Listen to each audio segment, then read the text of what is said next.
Welcome back to Technique WOD. I'm Doug Larson. This is Mike McGoldrick. You can find us at barbellshrug.com. This is video 2 out of 2 for muscle ups. We did in video 1 we did strict muscle ups, and now we're going to go over kipping muscle ups. So Mike is going to talk about the majority of the details, and I'm going to talk a little bit about scaling the transition. So Mike, go ahead and take it away. Thanks, Doug. Okay guys, a couple things I covered on the strict muscle ups, very similar to the kipping muscle ups, are some prerequisites. It's important to have a kipping chest to bar pull up or kipping chest to rings. Point being that you need to be able to use your body to get your hips high enough so you can get into the transition for a kipping muscle up. So let's go ahead and assume that you have those down, and then we'll move on, right? So next thing, starting with your grip. For a kipping muscle up, you are not holding a false grip. The difference is that your hands are in a neutral position in the rings. All right. Common misconception that people have is that you grip the rings like you're doing a pull-up on a pull-up bar. Right. So the rings aren't necessarily above the calluses on your hand. Right. They're in the palm still. Right. When you do a pull-up, I'll show you right here. The hand, your grip is above your calluses. Right. So for a kipping muscle up, it's still in the palm, right? If you have, if you're a coach and you see some people who are actually able to get their body up high enough to kip, and they get stuck here each time, and it looks like they can't finish the transition, it might not be that they're kipping incorrectly or their transition's wrong. It's probably because they're gripping it incorrectly, right? So if their hand is, if the ring is above the callus in their hand, that's probably where they're going wrong. All right. So that being said, remember. Rings go through the palm of your hand, okay? Next step is to remember, is to work on the swing, right? So once we've got our grip set up, we want to work on getting our hips high enough to where we can actually just do a sit-up and land in the bottom of that ring dip, okay? A couple ways to practice that are going to be swinging with the rings, trying to get your hips to the rings. They don't have to be necessarily at the rings, but the higher you can get them, the better, because then you've got all the work done. All you have to do is perform a sit-up and land in the bottom of the ring dip. It'll look something like this.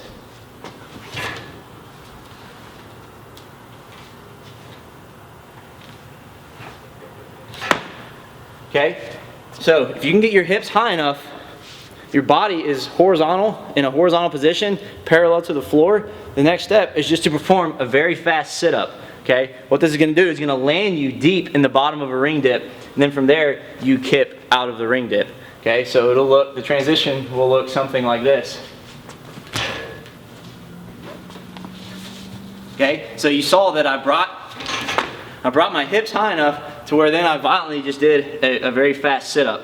All right. Another thing to remember is to look at your toes. Okay. This will ensure that as you pull your hips up, you're actually completely closing and keeping your body out in front of you. Whereas if you were to kip, bring your hips up high, and do a sit-up, your body may stay straight up in the air where you want to be closed. Okay. So one more time, full speed, and then you press out. Couple of good tips Doug's going to show you now on how to practice that transition using a band. Alright, so the transition's probably one of the tougher parts of this movement. Obviously kipping is its own separate skill, which can be difficult, but a lot of people have kipping or have practiced kipping a lot with pull-ups long before they get to kipping muscle ups. So the best way that I know to scale this movement we got from Carl Pally at Gymnastics WOD, which gymnasticswod.com is a great resource for all this gymnastics type stuff. And so what he suggests, and what has worked very well for us, is to pull the band through. I usually put it through my 2 fingers right there, if you can see that. And then you're going to hop up and sit on the band, and then from here you're going to go into kind of this scaled front lever position with the band, and then you can get a little bit of a bounce by pulling. Okay, I'm getting into that same position that Mike was talking about, and then once I'm at the top, I'm going to do the big sit-up like Mike was saying. Come through to here, and I look at my feet. Okay, so I can practice that transition by using that little bit of a bounce. From here, I come through, and I'm looking right at my feet, and then I can press out from there. Okay? So again, just like we talked about on the very first video with the strict muscle ups, when you're coming through, I'm coming through with my shoulders together. I'm never letting myself land here with the rings flying out. Rings are tucked next to my body. My shoulders are together.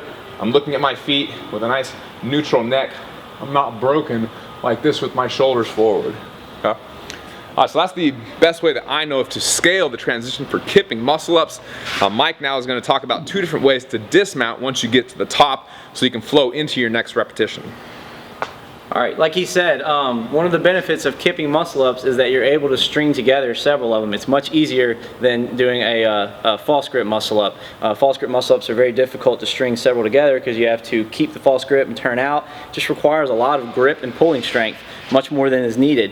If you're in the middle of a CrossFit workout and you want to perform several unbroken muscle ups, a kipping muscle up is the way to go, in my opinion. So. 2 different ways to dismount to continue into your next kipping muscle up are to is the fallout, right? So you're at the top of the ring dip and you're going to literally, as you're locked out, you're just going to fall backwards and let yourself float, almost setting up back into that horizontal position into the bottom of full extension, and then you repeat kipping back up, bringing your hips to the rings and sitting up again. All right, I'll show you one of those and then I'll go over how to drop out from the bottom of a ring dip as well. So the fallout will look like this.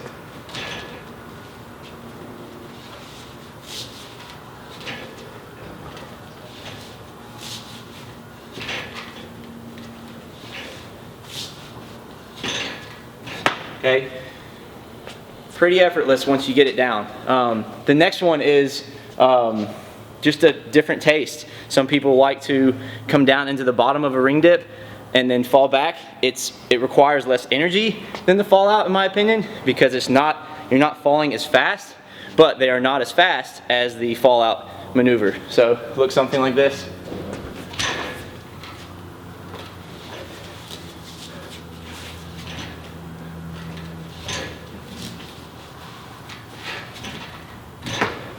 As you can see, it's much slower, but a lot easier on the shoulders.